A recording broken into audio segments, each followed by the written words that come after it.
I think it was mainly to do with, for us, the flexibility, because the Commissioner was willing to open her period of discussion with PSBs at varying stages of developing their objectives. I mean, you didn't have to have set objectives before she was willing to begin the conversation, and that, I think, was really, really useful. Even though in Ceredigion, in our experience, we did have sort of quite worked up objectives, I know across Wales that some people had started the conversation much earlier, and that was really, really worthwhile.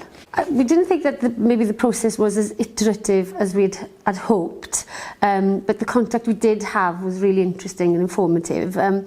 Especially the meeting that we had with Tanya, and she came to meet the PSB towards the end of the process. That was really valuable contact. She asked really probing and proactive questions for the PSB, and that was really well represented then in the feed forward that we received in the written advice from the Commissioner.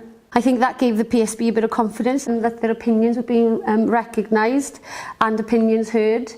That recognition, I think, also demonstrated for the PSB the expectation to do the things differently.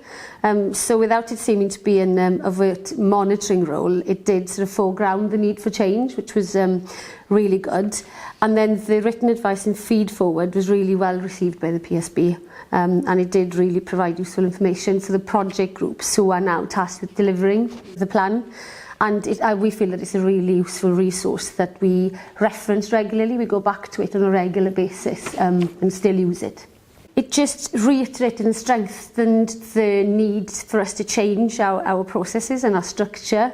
And even though that work had started before maybe receiving the advice, it sort of reaffirmed where we were heading, which was really useful.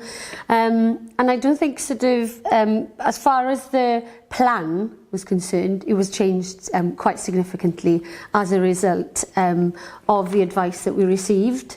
We did consider what the Commissioner told us, and even though we had used the 5 ways of working to come up with our objectives, we hadn't maybe made that clear enough in our plan. So we revisited that and really shaped our reasoning through the assessment of local wellbeing and the 5 ways of working as to how we had achieved and arrived at our wellbeing objectives.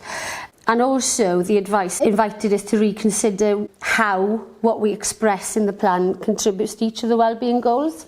So we took the time to attend to that and ensured that maybe rather than a tick box, that we really engaged with the content and nuance of the goals and exactly how we were making an integrated contribution across the goals. And also we did a lot more with regards to integrating across our plan and also with the wellbeing objectives of statutory partners as well. Even though we had done that in the identification of our wellbeing objectives, maybe we hadn't articulated that sort of strongly enough in our plan, so we made those changes as well.